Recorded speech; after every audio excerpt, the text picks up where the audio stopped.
నమస్కారం,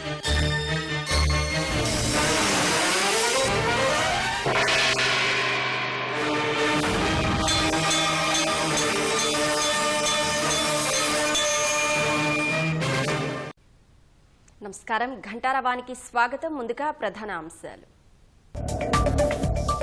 రాష్ట్రంలో Congress BJP joint venture సర్కార్ నడుస్తోందన్న కేటీఆర్. రాహుల్ ప్రచారానికి సీఎం వ్యతిరేకంగా వ్యవహరిస్తున్నారని విమర్శ. కాల్పుల ఘటనపై సుల్తాన్ బజార్ పీఎస్లో డీసీపీ చైతన్య ఫిర్యాదు. పరారీలో ఉన్న నిందితుడి కోసం గాలిస్తున్న పోలీసులు.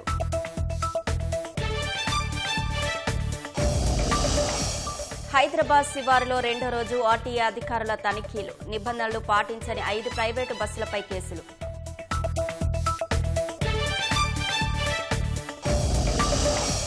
ఆగ్నేయ బంగాళాఖాతంలో కొనసాగుతున్న వాయుగుండం. ఏపీ వైపు దూసుకొస్తోందన్న మొంతా తుపాన్.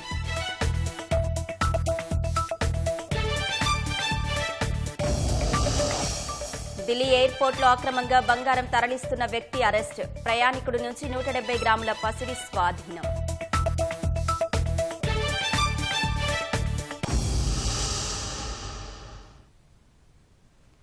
రాష్ట్రంలో కాంగ్రెస్ బీజేపీ జాయింట్ వెంచర్ సర్కార్ నడుస్తోందని మాజీ మంత్రి బీఆర్ఎస్ కార్యనిర్వాహక అధ్యక్షుడు కేటీఆర్ విమర్శించారు. జూబ్లీహిల్స్ నియోజకవర్గం షేక్పేట్ డివిజన్లోని ఓ గేటెడ్ కమ్యూనిటీ అపార్ట్మెంట్లో ఏర్పాటు చేసిన సమావేశంలో మాట్లాడిన కేటీఆర్, సీఎం రేవంత్ కాంగ్రెస్ ముఖ్యమంత్రి లేదంటే బీజేపీ ముఖ్యమంత్రి అని ప్రశ్నించారు. రాహుల్ గాంధీ దేశమంతా ప్రచారం చేస్తున్న దానికి వ్యతిరేకంగా సీఎం రేవంత్ రెడ్డి వ్యవహరిస్తున్నారని వెల్లడించారు. కాంగ్రెస్ నేతలంతా వక్ఫ్ చట్టాన్ని వ్యతిరేకిస్తుంటే రాష్ట్ర ప్రభుత్వం మాత్రం వక్ఫ్ చట్టం అమలు చేసేందుకు జీవో ఇచ్చారని మండిపడ్డారు. రాష్ట్ర రెవెన్యూ శాఖ మంత్రి ఇంట్లో ఈడీ సోదాలు జరిపి ఏడాది దాటినా ఇప్పటి వరకు కేసు పెట్టకపోవడం వెనుక ఆంతర్యమేంటని ప్రశ్నించారు. बीजेपी के रियासत के राज्य हैं जो जैसे उत्तर प्रदेश है, अगर वहां बुलडोजर चलता है, राहुल बाबा बड़े परेशान हो जाते हैं, बोलने लगते हैं कि ये तो नफरत का बाजार है, मोहब्बत का दुकान चाहिए, बुलडोजर राज नहीं चाहिए। मैं पूछना चाहता हूं राहुल बाबा से, क्या है आपको हैदराबाद में जितने बुलडोजर चल रहे नहीं दिख रहे आपको? हैदराबाद में जितने गरीबों के घर गिरा डाल रहे वो नहीं दिख रहा आपको? यहाँ बुलडोजर चली तो अच्छी बात है, वहां बुलडोजर नहीं चली तो अच्छी बात नहीं है। दूसरी बात, राहुल बाबा बोलते हैं कि गुजरात मॉडल बेकार है। यहाँ रेवंत रेड्डी साहब क्या बोल रहे हैं? रेवंत बाबा, गुजरात मॉडल शानदार है, गुजरात हमारे लिए मिसाल है, साबरमती उन्हों बना है, मैं मूसा बनाता हूँ, यहाँ के गरीबों को निकाल फेंकता हूँ और जो भी करना है करता हूँ, मनमानी करता हूँ। राहुल गांधी बोलते हैं अदानी फ्रॉड है, रेवंत रेड्डी क्या बोलते हैं? अदानी फ्रेंड है। रेड कारपेट वेलकम है अदानी साहब के लिए। राहुल गांधी साहब सीबीआई को खराब चीज बोलते हैं। राहुल गांधी साहब ये कहते हैं कि सीबीआई जो है बीजेपी के पॉकेट इंस्टीट्यूशन है, पर रेवंत रेड्डी साहब उसी सीबीआई को आज केस दे रहे हैं तेलंगाना में, केसीआर साहब को अंदर डालो बोल के। तो इसलिए मैं आपको सोचने के लिए मजबूर करना चाहता हूं। హైదరాబాద్ కేపీహెచ్పీ పోలీస్ స్టేషన్ పరిధిలోని జేఎన్టీయూ ఫ్లైఓవర్ వద్ద రోడ్డు ప్రమాదం జరిగింది. జేఎన్టీయూ నుంచి హైటెక్ సిటీకి వెళ్తుండగా ఓ కారు అతివేగంగా వచ్చి బైకును ఢీకొట్టి అదుపు తప్పి డివైడర్ పైకి ఎక్కింది. వాహనాన్ని నడిపిన నైజీరియన్లను పోలీసులు అదుపులోకి తీసుకున్నారు. కారులో 2 యువతులు 2 యువకులు ప్రయాణించినట్లు తెలిపారు. ఈ క్రమంలో ద్విచక్ర వాహనదారుడికి స్వల్ప గాయాలయ్యాయి.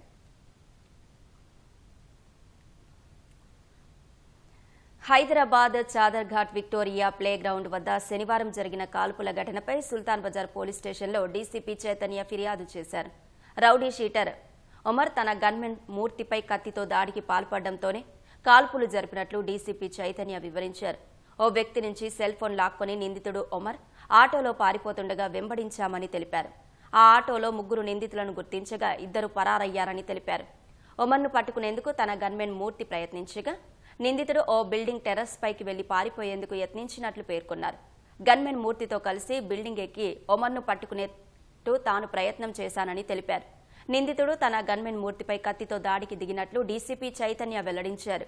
ఈ క్రమంలోనే నిందితుడిపై 2 రౌండ్లు కాల్పులు జరిపినట్లు స్పష్టం చేశారు.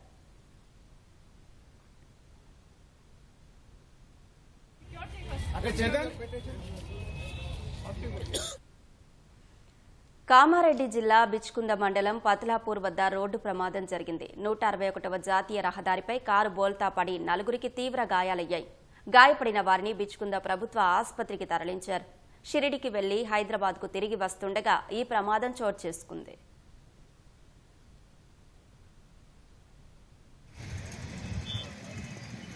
అది నా మీద సీరియస్ అవుతున్నారుగా, వీడియో తీసినా అని చెప్పి వాళ్ళిద్దరు వాళ్ళు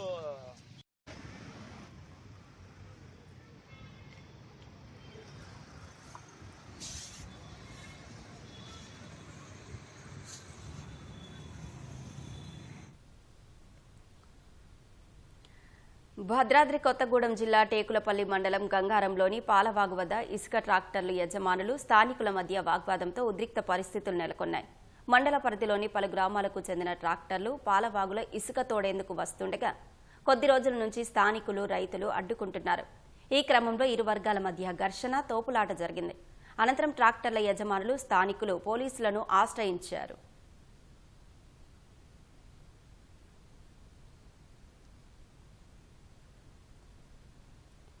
ఢిల్లీలోని ఇందిరాగాంధీ అంతర్జాతీయ విమానాశ్రయంలో ఓ ప్రయాణికుడి నుంచి కస్టమ్స్ అధికారులు బంగారాన్ని స్వాధీనం చేసుకున్నారు. బాటిల్ క్యాప్లో అక్రమంగా బంగారాన్ని తరలిస్తుండగా కస్టమ్స్ అధికారులు పట్టుకున్నారు. నిందితుడు 170 గ్రాముల బంగారాన్ని దుబాయ్ నుంచి అక్రమంగా తరలిస్తున్నాడని అధికారులు తెలిపారు. విమానాశ్రయంలోని గ్రీన్ ఛానల్ నుంచి నిష్క్రమించేందుకు ప్రయత్నిస్తున్న సమయంలో నిందితుడిని అడ్డుకున్నామని చెప్పారు. అనంతరం స్కాన్ చేయగా బంగారం పట్టుబడుతుందని వివరించారు. కస్టమ్స్ చట్టం ప్రకారం బంగారాన్ని సీజ్ చేశామని చెప్పిన అధికారులు మరిన్ని వివరాలు తర్వాత వెల్లడిస్తామని తెలిపారు.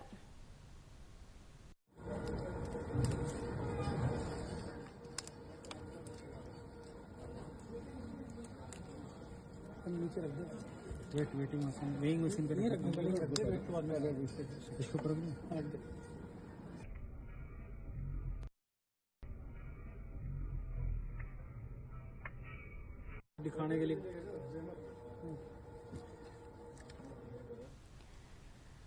ఆంధ్రప్రదేశ్ వైపు మొంత ముప్పు ముంచుకొస్తోంది. బంగాళాఖాతంలో బలపడిన వాయుగుండం సాయంత్రానికి తీవ్ర తుపానుగా రూపాంతరం చెందుతుందని ఐఎండీ అంచనా వేసింది. తుపాను ప్రభావంతో పలు జిల్లాల్లో అత్యంత భారీ వర్షాలు కురిసే అవకాశం ఉందని హెచ్చరించింది. 28న కాకినాడ సమీపంలో తుపాను తీరం దాటే అవకాశం ఉంది. తుపాను హెచ్చరికలతో ఏపీ ప్రభుత్వం అప్రమత్తమైంది. ఉద్యోగులకు సెలవులు రద్దు చేసి అందుబాటులో ఉండాలని ఆదేశించింది. ఎన్టీఆర్, కృష్ణా జిల్లాలో విద్యాసంస్థలకు సెలవులు ప్రకటించింది.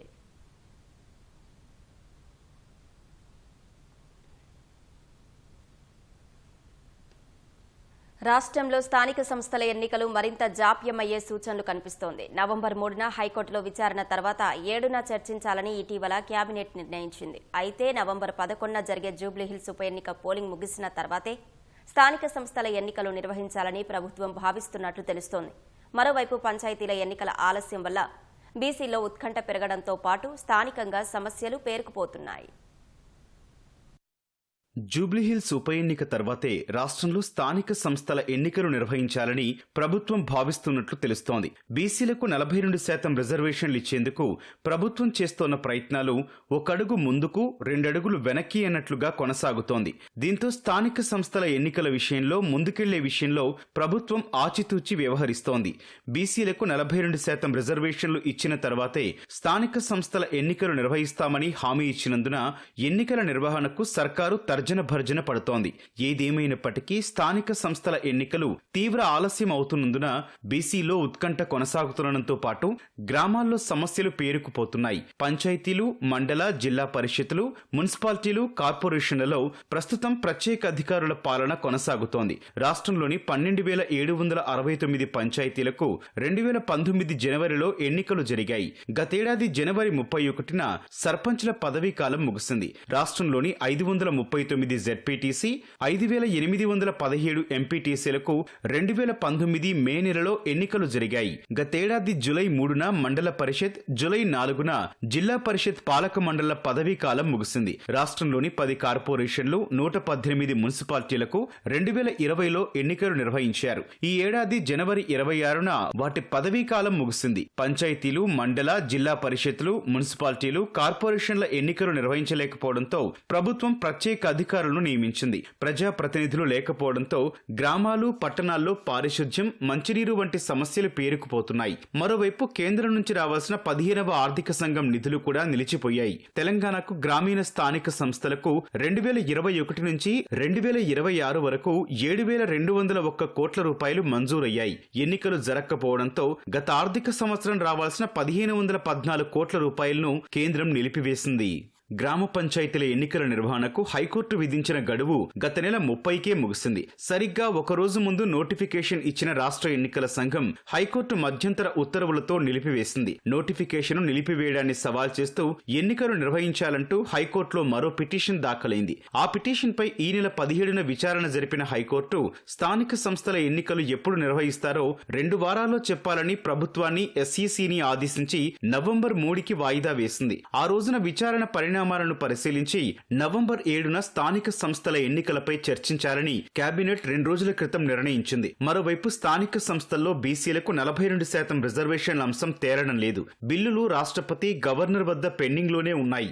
జీవో 9 చట్టబద్ధత హైకోర్టులో తేలేందుకు నెలల సమయం పట్టే అవకాశం కనిపిస్తోంది. మరోవైపు స్థానిక సంస్థల ఎన్నికలు మరింత ఆలస్యం చేయడం మంచిది కాదని పలువురు ఎమ్మెల్యేలు, పార్టీ నేతలు ప్రభుత్వానికి సూచిస్తున్నారు. ఎన్నికలు ఆలస్యమైతే సాధారణ ప్రజలతో పాటు పార్టీ కార్యకర్తల్లోనూ అసహనం పెరగవచ్చునని వివరించినట్టు తెలుస్తోంది. అయితే ఇప్పుడున్న పరిస్థితుల్లో వెంటనే ఎన్నికలు నిర్వహించాలంటే పాత రిజర్వేషన్లతో వెళ్లడం తప్ప మరో మార్గం కనిపించడం లేదు. పాత రిజర్వేషన్లతో ఎన్నికలకు వెళ్లి కాంగ్రెస్ పార్టీ పరంగా బీసీలకు 42% సీట్లు ఇవ్వాలని ప్రభుత్వం, కాంగ్రెస్ పార్టీలో పలువురు నేతలు సూచిస్తున్నారు. అయితే దానివల్ల బీసీల నుంచి ప్రతిస్పందన ఎలా ఉంటుందని బేరీజు వేస్తున్నారు. ఈ నేపథ్యంలో జూబ్లీహిల్స్ ఉప ఎన్నిక ముగిసిన తర్వాతే స్థానిక సంస్థల ఎన్నికలు నిర్వహించడం ఉత్తమమని భావిస్తున్నట్లు తెలుస్తోంది. దానివల్ల మంత్రులు, సీనియర్ నేతలు జూబ్లీహిల్స్ పై పూర్తిస్థాయి దృష్టి సారించేందుకు వీలుంటుందని కూడా ఆలోచిస్తున్నారు. తెలంగాణలో బీసీలకు రిజర్వేషన్ల పెంపును కాంగ్రెస్ పార్టీ జాతీయ స్థాయిలో చెబుతున్నందున బీహార్ ఎన్నికలు కూడా నవంబర్ 11న ముగుస్తాయి కాబట్టి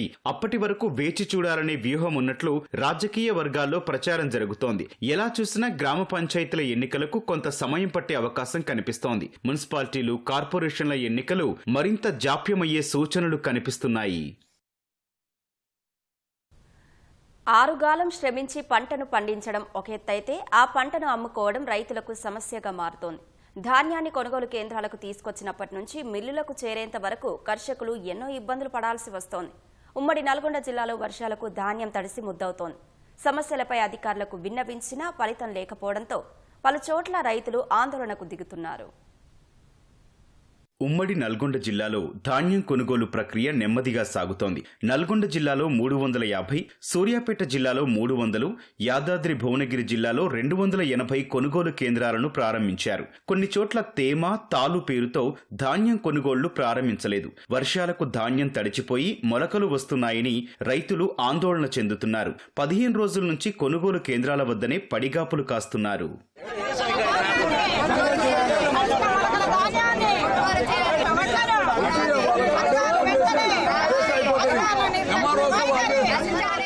నల్గొండ జిల్లాలో 350 కొనుగోలు కేంద్రాలు అందుబాటులోకి వచ్చినా పూర్తి స్థాయిలో ధాన్యం కొనుగోళ్లు ప్రారంభించలేదు. వేములపల్లి ప్రాథమిక వ్యవసాయ సహకార సంఘం పరిధిలో మాడుగులపల్లి మండలంలో ధాన్యం కొనుగోలు కేంద్రాన్ని నిర్వహిస్తున్నారు. నెల రోజుల క్రితం సుమారు 700 మంది రైతులు 10,000 క్వింటాళ్ల మేర ధాన్యాన్ని తీసుకొచ్చారు. 4 రోజుల క్రితం 1100 క్వింటాళ్లు మాత్రమే కొనుగోలు చేశారు. వర్షాలతో పలుమార్లు ధాన్యం తడవటంతో అధికారులు కాంటాలు పెట్టడం లేదు.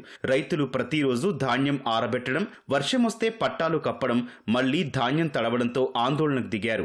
కొనుగోలు నిలిపివేయడంతో తీవ్ర ఇబ్బందులు ఎదుర్కొంటున్నామని నార్కెట్పల్లి రహదారిపై బైఠాయించి నిరసన తెలిపారు. గంటసేపు రాస్తారోకో చేయడంతో ఇరువైపులా వాహనాలు నిలిచిపోయాయి. స్పందించిన అధికారులు ధాన్యం కొనుగోలు కేంద్రాలను సందర్శించారు. మాడుగులపల్లి కేంద్ర ఇన్ఛార్జ్ రాజుని సస్పెండ్ చేశారు. ప్రాథమిక సహకార సంఘం సీఈఓ రవీంద్రరావుకు షోకాస్ నోటీసులను జారీ చేశారు. తడిసిన ధాన్యాన్ని ఎలాంటి కొర్రీలు లేకుండా వెంటనే కొనుగోలు చేయాలని రైతులు కోరారు. ఇప్పుడు వారం రోజులు మార్కెట్లో తడిసి ఎండబెట్టా, నానబెట్టా, ఇది అవుతుంది. కూలీలకు 600 రూపాయలు తీసుకుంటారు సార్. థమ్స్అప్ కాకనే 50 పట్టాలు వేస్తే రోజు 1000 రూపాయలు ఇవి అవుతున్నాయి. వర్షాలకు తట్టుకోలేకపోతున్నాం సార్. గవర్నమెంట్ తొందరగా ఉంటే బాగుంటదేమో. ఇప్పుడు ఒడ్లు 10 రోజులు అయిపోయి నేను ఆడ మ్యాచరు చూస్తలేరు, వానలు పడుతున్నాయి. టయానికి ఒడ్లు కాంటలు కావట్లేదు సార్. ఇప్పుడు ఒడ్లన్నీ మొలకలు వస్తున్నాయి. చోటు లేక రోడ్ల మీద పోస్తున్నారు. ఐకేప్స్ అంటారు లేదు సార్. ఇదేగా వర్షం వస్తే తడుస్తున్నాయి సార్. ఒక 20% రైతులు ఐకేపీలో పోస్తే 80% రైతులు ఇంటి దగ్గర పోసుకొని మ్యాచర్ వచ్చినాక మళ్ళీ మ్యాచర్ తీసుకుపోయి మెషిన్ తీసుకుపోయి చెక్ చేసుకుని ఇడికి వచ్చి పోసి కాంటాలు పెంచుకోవాల్సిన పరిస్థితి. గవర్నమెంట్ అడిగితే ల్యాండ్ చూపియమని అంటున్నారు. ల్యాండ్ చూపిద్దామంటే ఇప్పుడు దొరకదు ల్యాండ్. వానాకాలం తార్బల్ లేవు, గవర్నమెంట్ నుంచి పట్టాలు రాలేవు ఇంతవరకు. ఇక ఇట్లా ఇప్పుడు సగం బుడిదే ఉంది ఇందులో. ఇక ఇది పట్టాలండే ఇంటి దగ్గర పోసుకొని ఎండదీయ మళ్ళా దగ్గర కోళ్ళు బార్లు అంత ఇబ్బంది, చాలా ఇబ్బంది పడాల్సి వస్తుంది. వారం వస్తుంది కాబట్టి లారీ లోపలికి పోతే వెళ్ళదు. రోడ్ల మీద అయితే అట్నే లోడ్ వేసుకుంటారు, అట్నే ఉంటారు కాబట్టి అట్నే రోడ్ల మీద పోసుకుంటారు అంత రైతులు. చినుకులకు పట్టలు కప్పలేక ఊడబీగలేక ఇబ్బంది అవుతుంది. ఆ రోజు ఆరబోస్తున్నాం. సెంటర్ వేరే వాళ్ళు కబ్జా చేసి దున్నుతుంటే మన ఎంఆర్ఓ గారు వాళ్ళు వచ్చి చూసి ఆపిరు. వాళ్ళు ఇప్పుడు చేసి దాంట్లో పోస్తే మొత్తం దున్నడం వల్ల మొత్తం నీళ్ళు కింద పట్టాలలో నీళ్ళు వస్తున్నాయి. మరి ఇప్పుడు కాంటాలు కింద తొందరగా కావాలి. లారీస్ కొద్దిగా షార్టేజ్ ఉంది. లారీలు కింద తొందరగా వస్తే కాంటాలు తొందరగా అవుతాయి. వర్షాలు వచ్చి వర్షాలు మొత్తం అడ్డం పడి ఆగం అవుతున్నాయి. కోసిన ధాన్యం ఎండబోసుకోవడానికి సెంటర్లు సరిగా లేక మొత్తం రోడ్ల మీద ఎండబోసుకోవాల్సి వస్తుంది. వర్షం వల్ల ఒడ్లు తొందరగా ఆరటం ఇబ్బంది ఉంది. మ్యాచర్ కొంచెం అటు ఇటుగా ఉన్నా తొందరగా కొనాలని కోరుతాం. సిద్దిపేట జిల్లా దుబ్బాకలో అకస్మాత్తుగా గంటపాటు కురిసిన భారీ వర్షం రైతుల్ని నట్టేట ముంచింది. బలమైన ఈదురుగాలులతో కూడిన వర్షం వల్ల మార్కెట్ యార్డ్లో నిల్వ ఉంచిన ధాన్యం మొత్తం తడిసి ముద్దయింది. సకాలంలో కవర్లు వేయకపోవడంతో 65 క్వింటాళ్ల వడ్లు తడిసిపోయాయని రైతులు వాపోయారు. అధికారులు వెంటనే స్పందించి కొనుగోలు ప్రక్రియ వేగవంతం చేయాలని రైతులు కోరారు. రంగారెడ్డి జిల్లా ముచ్చింతల్లోని స్వర్ణ భారత్ ట్రస్టులో ఏర్పాటు చేసిన రైతు నేస్తం పురస్కారాల ప్రధానోత్సవంలో మాజీ ఉపరాష్ట్రపతి వెంకయ్యనాయుడు మాట్లాడుతున్నారు. ప్రత్యక్ష ప్రసారం ద్వారా చూద్దాం. ఈ పశు నేస్తం, సేంద్రియ వ్యవసాయదారుల కోసం ప్రకృతి నేస్తం పత్రికలను నడుపుతూ సేంద్రియ వ్యవసాయ పద్ధతులకు ప్రోత్సాహం అందిస్తున్న శ్రీ వెంకటేశ్వరరావు గారి స్ఫూర్తి ఆదర్శనీయమైందని చెప్పి మనం చేస్తున్నాను నేను. అందువల్ల మనందరి తరఫున వారిని హృదయపూర్వకంగా అభినందిస్తూ ఉన్నాం. అలాంటి వ్యక్తులు, అలాంటి పత్రికలు చాలా అవసరం. ప్రభుత్వం ఉందంటే కర్తవ్యం, డ్యూటీ అది. కానీ ప్రైవేటు వ్యక్తులు రైతాంగం పట్ల, వ్యవసాయం పట్ల, ముఖ్యంగా సేంద్రియ వ్యవసాయం పట్ల శ్రద్ధ తీసుకొని రైతులకు సమాచారాన్ని అందజేస్తూ వాళ్ళ సమస్యలను ప్రభుత్వానికి తెలియజేస్తూ వాటికి పరిష్కారాలు సూచించే విధంగా శాస్త్రజ్ఞుల సలహాలు తీసుకుంటూ ముందుకు వెళ్ళబోతుందో ఇది చిన్న విషయం కాదు. అందుకే నేను కేంద్ర మంత్రిగా ఉన్నా, భారతదేశ ఉపరాష్ట్రపతిగా ఉన్నా, ఉపరాష్ట్రపతిగా తర్వాత పదవి విరమణ చేసిన ఇప్పటి వరకు వరుసగా ప్రతి సంవత్సరం వారి కార్యక్రమానికి వస్తూ ఉన్నాను. అంటే దాని ఉద్దేశం మీకు తెలుసు, అది ఎంత ప్రాధాన్యత కలిగిన విషయం. నాకెంతో మనసుకు నచ్చిన, నేను అన్నిటికన్నా మెచ్చిన విషయం వ్యవసాయం. ఎందుకంటే నేను కూడా వ్యవసాయ కుటుంబంలో పుట్టాను. చిన్నప్పుడు చదువుకునేటప్పుడే మా తాత నన్ను కూడా పొలానికి తీసుకెళ్ళేవాడు. పొలానికి తీసుకెళ్ళి ఆ గట్టు మీద నిలబడి చూస్తూ ఉంటే ఆయన దిగు అనేవాడు, గట్టు దిగు అనేవాడు. ఏమంటే మొలతాడు కట్టుకున్న మగవాడు గట్టుపై నిలబడకూడదురా, కైలో దిగారా, సేద్యంలో భాగస్వాములు కావాలా, అది మనకు రైతు కుటుంబాల యొక్క అందరి కర్తవ్యం అని చెప్పారు. అందరు నారేస్తున్నారు. వాళ్ళందరూ నారేస్తుంటే నేను నారేయలేను కదయ్యా, చదువుకోవడానికి పంపిస్తున్నానంటే నువ్వు దిగి ఆ నారు కట్టలు అందించు వాళ్ళకి అన్నాడు ఆ తాత చిన్నప్పుడు. అలాంటి కుటుంబ నేపథ్యంలో నుంచి వచ్చిన నాకు, నేను ఏ పదవిలో ఉన్నప్పటికీ కూడా నా ఆలోచన దేశంతో పాటు వ్యవసాయం పైనే ఉంటుంది. అటల్ బిహారీ వాజ్పేయి గారి ప్రభుత్వంలో నాకు మొదటగా వారు వేరు శాఖలు ఇస్తానని చెప్తే నాకు అవన్నీ వద్దు సార్ అన్నాను. ఎందుకని అన్నాడు ఆయన. ఇంధన శాఖ మంత్రి అన్నాడు ముందు. ఆ తర్వాత మళ్ళా నేషనల్ హైవేస్, పోర్ట్స్ దానికి మంత్రి అన్నాడు. ఆ తర్వాత కెమికల్స్ అండ్ ఫర్టిలైజర్స్కి అన్నారు. సార్ ఇవన్నీ నాకు వద్దు అన్నాను.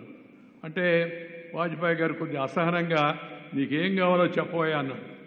నన్ను వ్యవసాయ మంత్రిని చేయడం అడిగాను. కానీ ఆ కోరిక తీరలా.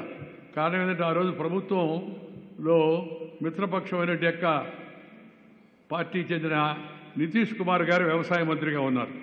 అందువల్ల నీకు వ్యవసాయ మంత్రి అవకాశం లేదు, ఇంకేదైనా కోరుకో అన్నాడు. సార్ నాకు గ్రామీణ అభివృద్ధి ఇవ్వండి అన్నా. అటు చూసి వాజ్పేయి గారు నా సాయి చూసి నవ్వి, రూరల్ డెవలప్మెంట్, గ్రామీణ వికాస్ క్యా హై, మాలూమ్ హై క్యా అన్నాడు. తెలుసా నీకేందో అది అన్నాడు. అంటే అది గ్రామీణ వికాసం అంటే గ్రామర్ లేని పోస్ట్ అని. కానీ ఆ గ్రామీణ వికాస మంత్రిగా పనిచేసిన నాకు ప్రభుత్వంలో అది ఇచ్చినంత తృప్తి ఇంకే విభాగం కూడా ఎవరేదని మీ అందరికీ నేను మనం చేస్తున్నాను. తర్వాత మోడీ గారు వచ్చిన తర్వాత పట్టణాభివృద్ధి శాఖ కేటాయించాడు. నేను మోడీ గారిని అడిగాను, ఏమండి నేను పల్లెటూరు వాడిని, గ్రామీణాభివృద్ధి మంత్రిగా ఉన్నాను ఇంతకుముందు, ఇప్పుడు పట్టణాభివృద్ధి శాఖ ఎందుకు ఇస్తున్నానంటే పల్లెటూరు వాళ్ళందరూ పట్టణాలకు వలస వస్తున్నారు, అందుకని వాళ్ళ సమస్యలు బాగా అర్థమవుతాయి కాబట్టి నీకు పట్టణాభివృద్ధి మంత్రిగా ఉండండి అని చెప్పి అన్నాడు. పట్టణాభివృద్ధిగా మంత్రిగా పనిచేశాను, పార్లమెంటరీ వ్యవహారాలు మంత్రిగా పనిచేశాను, కేంద్ర సమాచార ప్రసార శాఖ మంత్రిగా పనిచేశాను, ఆ తర్వాత మన గృహ నిర్మాణ శాఖ పంచాయతీరాజ్ శాఖ మంత్రిగా పనిచేశాను. వీటన్నింటిలో కన్నా బాగా నాకు తృప్తినిచ్చింది గ్రామీణ అభివృద్ధి మంత్రిత్వ శాఖ అని చెప్పని సందర్భంగా నేను మనం చేస్తాను. ప్రతి ఒక్కటి అవసరమే దేశం యొక్క సమగ్ర అభివృద్ధి కోసం. వేగంగా ముందుకు వెళుతున్న శాస్త్రీయ సాంకేతిక అధునాతన పరిజ్ఞానాన్ని కూడా మనం అందిపుచ్చుకోవాల్సి ఉంది.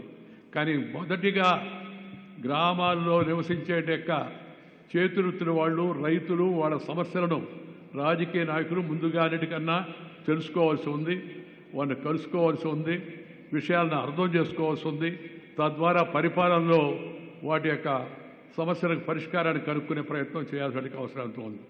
అందుకని వ్యవసాయ మంత్రిగా వ్యవసాయం తెలిసిన మనుషులుగానే వస్తే ఇంకా మేలు జరుగుతుంది.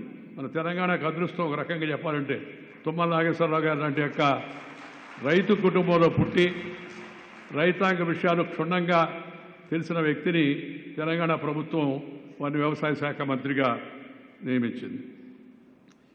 వెంకటేశ్వరరావు గారు ఈ పత్రిక నడపడంతో పాటు ఈ వ్యవసాయ రంగంలో కృషి చేస్తున్న వాళ్ళకి అవార్డులు ఇచ్చే కార్యక్రమాన్ని కూడా చేపట్టారు. ఇది నిజంగా సాహసోపేతమైన నిర్ణయం, చిన్న విషయం కాదు అది. ఇందాక చెప్పా కదా, దానికేమో గ్లామర్ లేదు, గ్రామర్ ఉంది కానీ గ్లామర్ లేదు. గ్రామర్ అంటే దాంట్లో పస ఉంది, లేకపోతే తిండి ఉండదు మనకి. కానీ దాంట్లో గ్లామర్ ఆకర్షణ తక్కువ.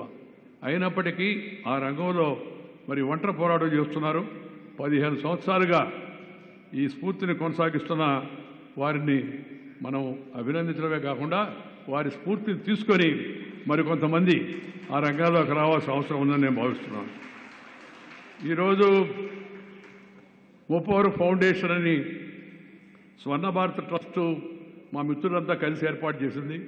మా అమ్మాయి దీపా వెంకట్ ట్రస్ట్కి మేనేజింగ్ ట్రస్టీగా ఉంది. రైతు కుటుంబం నుంచి వచ్చిన డాక్టర్ కామినేని శ్రీనివాస్ గారు తర్వాత వైద్య రంగానికి వెళ్ళాడు, ఆయన అధ్యక్షుడిగా ఉన్నాడు. కానీ మేము ఆలోచించాం మళ్ళా, అరే ఇదంతా మనం అందరం మిత్రులు కలిసి చేస్తున్నాం, కుటుంబం కూడా ఏదన్నా చేస్తే మంచిదనే ఉద్దేశంతో మరి మా అబ్బాయిని ప్రోత్సహించి ఈ ముప్పవరు ఫౌండేషన్ ఏర్పాటు చేయడం కూడా జరిగింది. కారణం ఏంటంటే కుటుంబం కూడా ఈ సేవా కార్యక్రమంలో భాగం కావాలి. సేవ లేని జీవితం నిరర్థకమైంది, అసంపూర్ణమైంది. Life is incomplete without service. మన సేవ్ అనే పాత రోజులు ఏం చెప్పారంటే మన వాళ్ళు ఒకవైపు మనం చేసే వృత్తి పట్ల వృత్తి ధర్మంతో పాటించడం, దాంతోపాటు ఇతరులతో కూడా మనం అభివృద్ధిని పంచుకోవాలి, మన తెలివిని పంచుకోవాలి.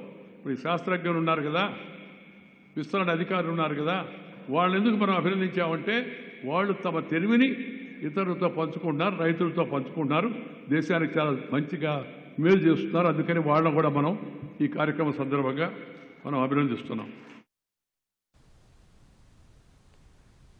కరీంనగర్ జిల్లా ఆసుపత్రి ప్రాంగణంలో నిర్మించిన క్రిటికల్ కేర్ యూనిట్ భవనం ప్రారంభమై 3 నెలలు గడుస్తున్నా అతిగతి లేదు. వైద్యులు సహా ఇతర సిబ్బందిని రాష్ట్ర ప్రభుత్వం నియమించకపోవడంతో సేవలు అందడం లేదని ప్రజలు పెదవి విరుస్తున్నారు. జనరల్ ఆసుపత్రికి వచ్చిన రోగులకు అక్కడ చికిత్స అందిస్తున్నారు. కోట్లు వెచ్చించి నిర్మించిన క్రిటికల్ కేర్ యూనిట్ లక్ష్యం కలగానే మారిందని ఆవేదన వ్యక్తం చేస్తున్నారు. రోడ్డు ప్రమాదాల్లో తీవ్రంగా గాయపడిన వారు, అత్యవసర వైద్యం అవసరమైన గర్భిణులు, ఆరోగ్యం విషమంగా ఉన్న రోగులకు క్రిటికల్ కేర్ యూనిట్లో వైద్యం అందిస్తారు. కరీంనగర్ ప్రభుత్వ ఆసుపత్రిలో జూలై 27న కేంద్ర హోంశాఖ సహాయ మంత్రి బండి సంజయ్ కుమార్ చేతుల మీదుగా క్రిటికల్ కేర్ యూనిట్ను ప్రారంభించారు. జిల్లా ఆసుపత్రి ఆవరణలోనే క్రిటికల్ కేర్ భవనాన్ని PM Ayushman Bharat health infrastructure machine కింద 23.75 కోట్ల వ్యయంతో నిర్మించారు. 3 నెలలు గడుస్తున్నప్పటికీ ఇక్కడ వైద్య సదుపాయాలు మాత్రం అందుబాటులో లేవు. గత్యంతరం లేని పరిస్థితుల్లో రోగులు ప్రైవేట్ ఆసుపత్రిలో చికిత్స పొంది జేబు గుల్ల చేసుకుంటున్నారు.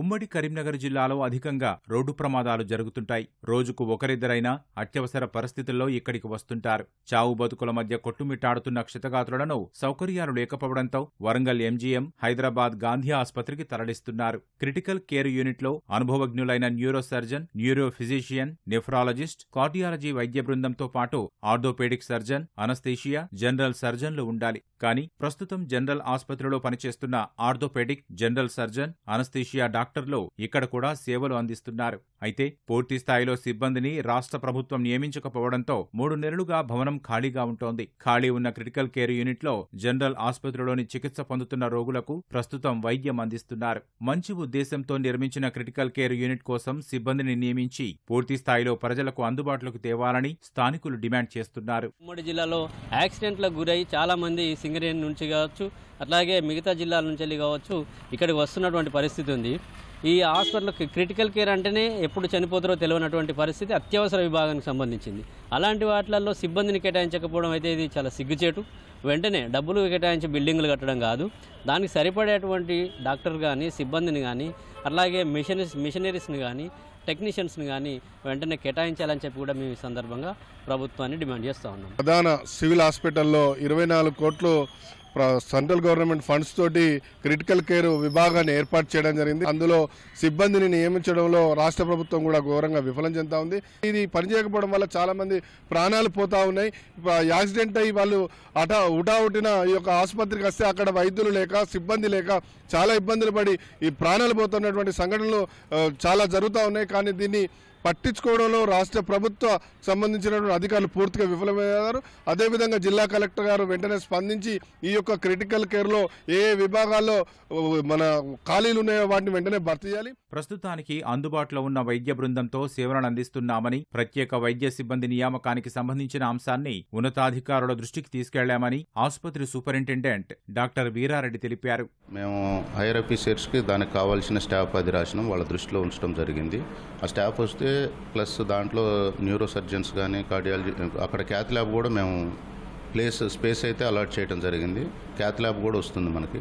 న్యూరో సర్జరీ ఇట్లాంటి క్రిటికల్ కేర్ గురించి ఇంకా స్టాఫ్ డాక్టర్స్ పెరిగితే మేము ఇంకా ఎక్కువ మెరుగైన సౌకర్యాలు పేషెంట్లకి ఇవ్వగలం. అది త్వరలో వస్తాయని మేము ఆశిస్తాం. క్రిటికల్ కేర్ అంటేనే 24 గంటలు వైద్య సేవలు అందించాల్సి ఉంటుంది. కానీ ప్రస్తుతం ఉన్న పారామెడికల్ సిబ్బందినే షిఫ్టుల వారీగా సర్దుబాటు చేస్తున్నారు. అవసరమైన వైద్య నిపుణులు అందుబాటులోకి వస్తేనే క్రిటికల్ కేర్ యూనిట్ లక్ష్యం నెరవేరే అవకాశం ఉంది.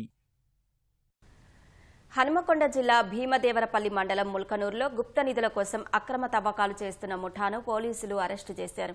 7 సభ్యుల ముఠాను ముల్కనూరు పోలీసులతో కలిసి టాస్క్ ఫోర్స్ పోలీసులు పట్టుకున్నారు. నిందితుల నుంచి 3 లక్షల విలువైన మెటల్ డిటెక్టర్, ట్యాబ్, 7 మొబైల్ ఫోన్లు, కారును స్వాధీనం చేసుకున్నారు. పరారీలో ఉన్న మరో నిందితుడి కోసం గాలిస్తున్నారు. నిందితులను తదుపరి విచారణ కోసం స్టేషన్కు తరలించినట్లు టాస్క్ ఫోర్స్ ఏసీపీ మధుసూదన్ తెలిపారు. కార్తీక దీపోత్సవాన్ని కన్నుల పండుగలా నిర్వహించాలని, ప్రతి దేవాలయాన్ని దీపాలతో అలంకరించాలని ఉన్నతాధికారులను దేవాదాయ శాఖ మంత్రి కొండా సురేఖ ఆదేశించారు. కార్తీక దీపోత్సవం ఏర్పాట్లపై ఆలయాల ఈవోలతో మంత్రి వీడియో కాన్ఫరెన్స్ ద్వారా సమీక్ష నిర్వహించారు. రోజు సాయంత్రం 6 గంటలకు జరిగే సామూహిక కార్తీక దీపోత్సవంలో పాల్గొనే మహిళా భక్తులకు మట్టి ప్రమిదలు, వత్తులు, నూనెతో పాటు పసుపు, కుంకుమ, తాంబూలాలను ఇవ్వాలని సూచించారు. ఆలయాల్లో తాత్కాలిక నీటి కొలన్లు ఏర్పాటు చేయాలన్నారు. నదీ పరివాహక ప్రాంతాల్లోని దేవాలయాల్లో నదీ హారతి నిర్వహిస్తున్నట్లు అధికారులు మంత్రికి తెలిపారు. ప్రముఖ దేవాలయాల్లో నాగపని శర్మ, సామవేదం షణ్ముఖ శర్మ ప్రవచనాలతో పాటు సాంస్కృతిక కార్యక్రమాలు ఉంటాయన్నారు. బీహార్లో మహాగఠబంధన్ కూటమి స్థానిక సంస్థల ప్రతినిధుల కోసం ప్రత్యేకంగా హామీలు ప్రకటించింది.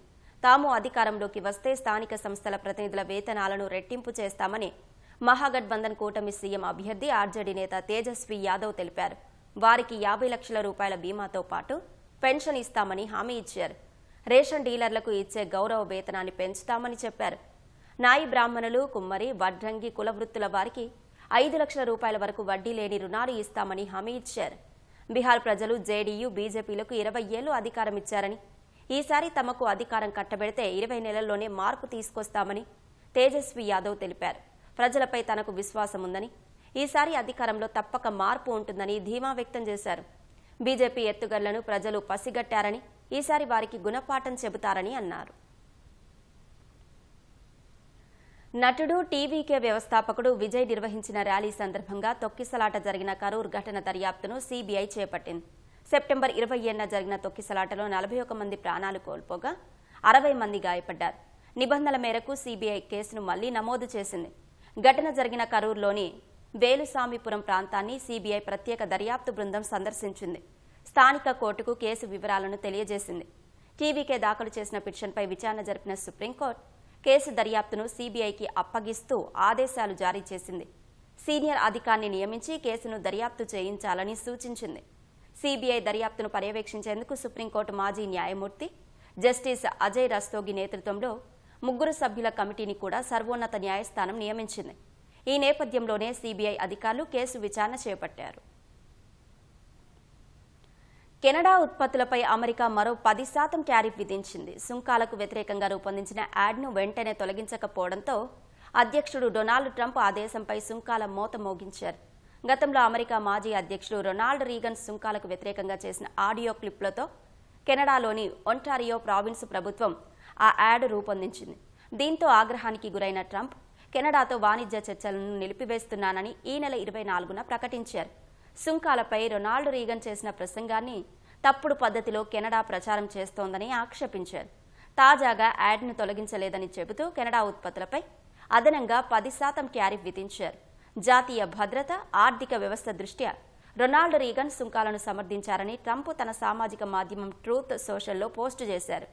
ఆ యాడ్ మోసపూరితమని తెలిసినా కెనడా దాన్ని తొలగించలేదని మండిపడ్డారు. ఇప్పటికే కెనడాకు చెందిన అనేక ఉత్పత్తులపై అమెరికా 30% సుంకాలను వసూలు చేస్తోంది. స్టీల్, అల్యూమినియంపై మాత్రం 50% టారిఫ్ విధిస్తోంది.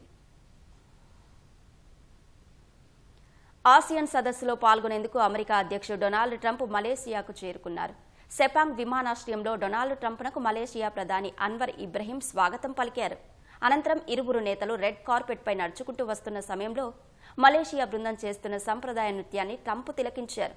తరువాత ట్రంప్ కూడా తనదైన శైలిలో డ్యాన్స్ చేశారు. ప్రస్తుతం ఈ వీడియో సామాజిక మాధ్యమాల్లో వైరల్గా మారింది. మలేషియా పర్యటనలో భాగంగా అమెరికా అధ్యక్షుడు ఆ దేశంతో వాణిజ్య ఒప్పందాన్ని కుదుర్చుకునే అవకాశం ఉంది. అటు ఆసియాన్ సదస్సును ఉద్దేశించి భారత ప్రధాని మోదీ వర్చువల్ విధానంలో ప్రసంగించనున్నారు. భారత్ తరపున విదేశాంగ మంత్రి జయశంకర్ ప్రాతినిధ్యం వహించనున్నారు.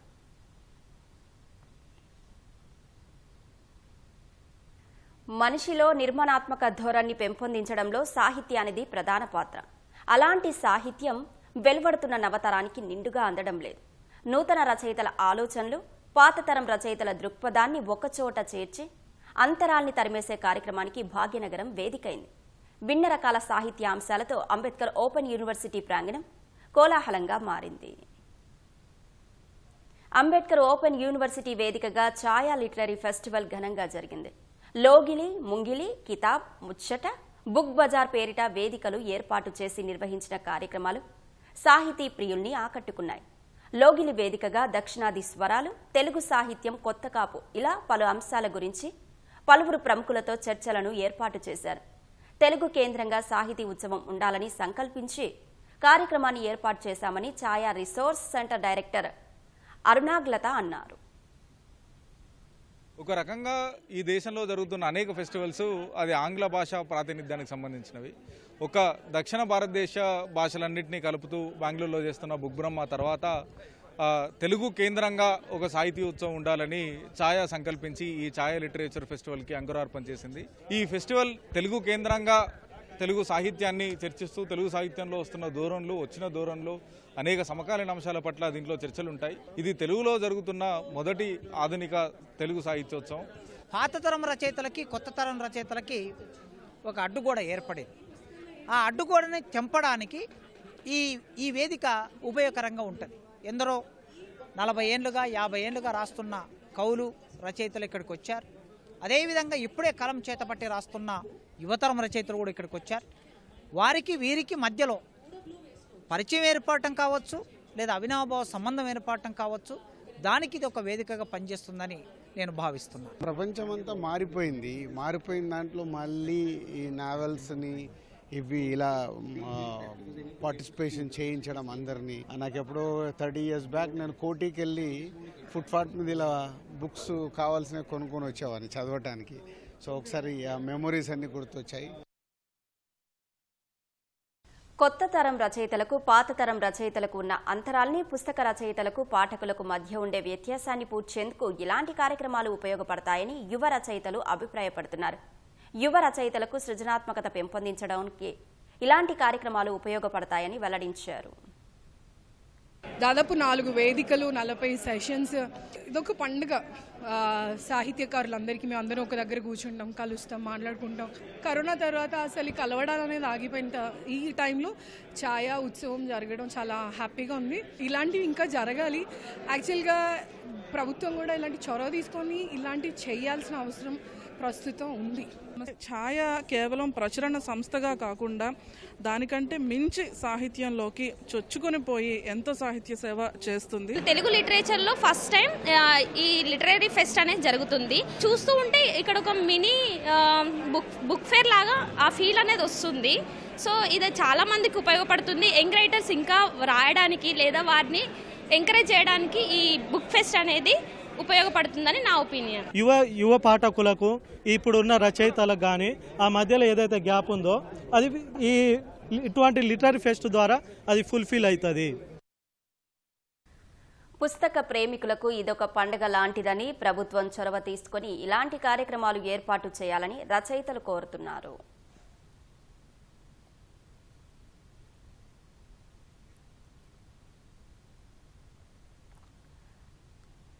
పర్యాటక స్వర్గధామం రామోజీ ఫిల్మ్ సిటీలో ఫెస్టివల్ కార్నివల్ సందడిగా సాగుతోంది.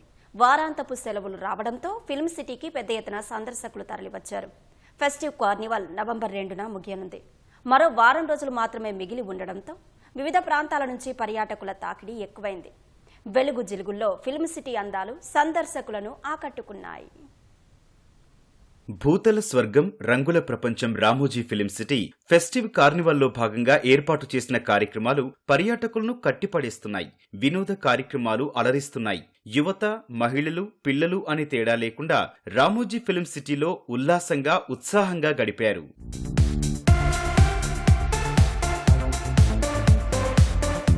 రామోజీ ఫిలిం సిటీలోని అద్భుత కళాఖండాలు, ప్రత్యేక కట్టడాలు సందర్శకులను సరికొత్త లోకంలో విహరింపజేశాయి.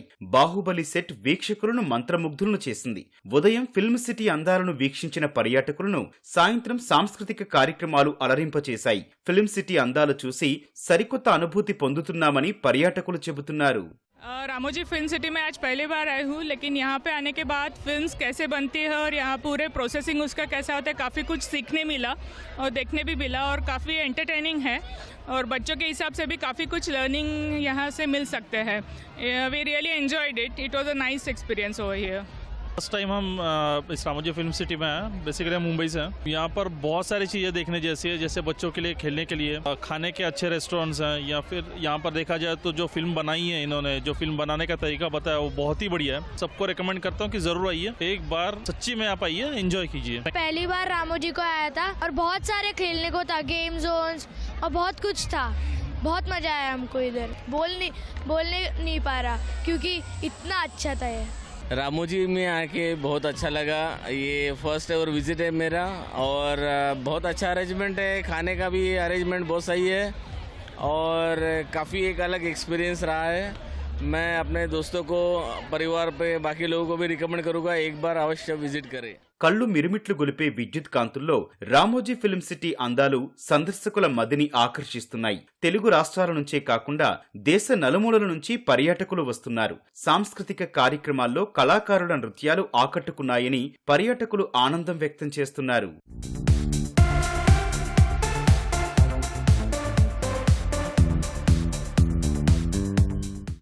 కలిసి ఫిల్మ్ సిటీ విజిట్కి వచ్చామండి. డే టూర్ ప్యాకేజ్ తీసుకున్నాము. Overall experience is very good. So మాకు ఇక్కడ అంతా చాలా బాగా ఫెసిలిటేట్ చేశారు. ఈవెన్ క్రౌడ్ ఎక్కువ ఉన్నప్పటికీ కూడా స్టాఫ్ అన్ని ప్లేసెస్లో బాగా సపోర్ట్ చేశారు. మెయిన్గా Baahubali set, movie magic, Fundustan, పిల్లల యాక్టివిటీస్ అన్నీ చాలా బాగున్నాయి. చాలా ఎంజాయ్ చేశాం. Even food in the restaurants also very good at the reasonable prices. New attractions తీసుకొచ్చారు. Overall experience is very good. Every one merchant should visit this place. Film city experience చాలా బాగుందండి. మా పిల్లలు చాలా బాగా ఎంజాయ్ చేశారు, మేము కూడా బాగా ఎంజాయ్ చేసాం. ప్రతి ఒక్కరు రావాల్సిన ప్లేస్, ఎంజాయ్ చేయాల్సిన ప్లేస్. రామోజీ ఫిల్మ్ సిటీ చాలా బాగుంది, అందరూ వచ్చి ఎంజాయ్ చేయొచ్చు.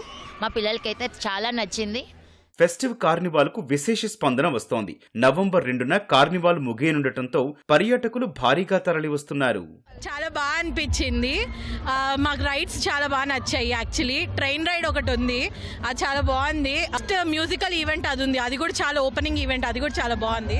బేసికలీ అరేంజ్మెంట్స్ అన్ని చాలా బాగున్నాయండి. ప్రతి దాంట్లో ఆర్గనైజ్గా అన్ని అందరూ చూసేటట్టు ఏది స్కిప్ చేయకుండా ఆర్గనైజ్ బస్ రైడ్స్ జరుగుతున్నాయి. మొత్తం ఇక్కడ చూస్తుంటే అంతా ఒక మినీ సిటీ చూస్తున్నట్టు ఉంది. ఫుల్ అందరినీ చూస్తుంటే అదొక ఎక్సైట్మెంట్తో, కొత్త కొత్త ఈవెంట్స్తో చాలా బాగా జరిగింది. ప్రపంచ ప్రఖ్యాతిగాంచిన రామోజీ ఫిల్మ్ సిటీ పర్యాటకులతో కిటకిటలాడుతుంది. విద్యుత్ కాంతుల్లో సందర్శకుల మదిని ఆకట్టుకుంటుంది. తెలుగు రాష్ట్రాల నుంచే కాకుండా ప్రపంచ నలుమూలల నుంచి సందర్శకులు వస్తున్నారు. కెమెరామ్యాన్ పెద్దిరాజుతో చంద్రశేఖర్, RFC. మధ్యప్రదేశ్లోని ఉజ్జయినికి చెందిన ఓ PhD విద్యార్థి వినూత్న రీతిలో పర్యావరణ పరిశుభ్రతపై అవగాహన కల్పిస్తున్నాడు. రోజు ఉదయాన్నే పసుపు పచ్చ దుస్తులు ధరించి ఈ బైక్పై ఓ సంచి వేసుకుని బయటకు వెళ్తున్నాడు. గత 3 ఏళ్లుగా ఎక్కడ చెత్త కనిపించినా, ప్లాస్టిక్ కనిపించినా వాటిని సేకరించి డంపింగ్ యార్డ్లో పడేస్తున్నాడు. ఎవరు గుర్తుపట్టకుండా తన ముఖానికి ఓ గ్రీన్ మాస్క్ ధరిస్తారు. ఎవరైనా ఆపి పేరు అడిగితే అసలు పేరు చెప్పకుండా గ్రీన్ సామ్రాట్ అని చెబుతాడు. పర్యావరణాన్ని కాపాడుకోకుంటే ఏదో ఒక రోజు విపరీతమైన కాలుష్యం కారణంగా గాలి కూడా పీల్చలేని పరిస్థితి ఉంటుందని ఈ PhD విద్యార్థి చెబుతున్నాడు. ఈ బైక్పై తిరుగుతూ పెట్రోల్, డీజిల్తో నడిచే వాహనాల వినియోగం క్రమంగా తగ్గించాలనే సందేశాన్ని ఇస్తున్నాడు.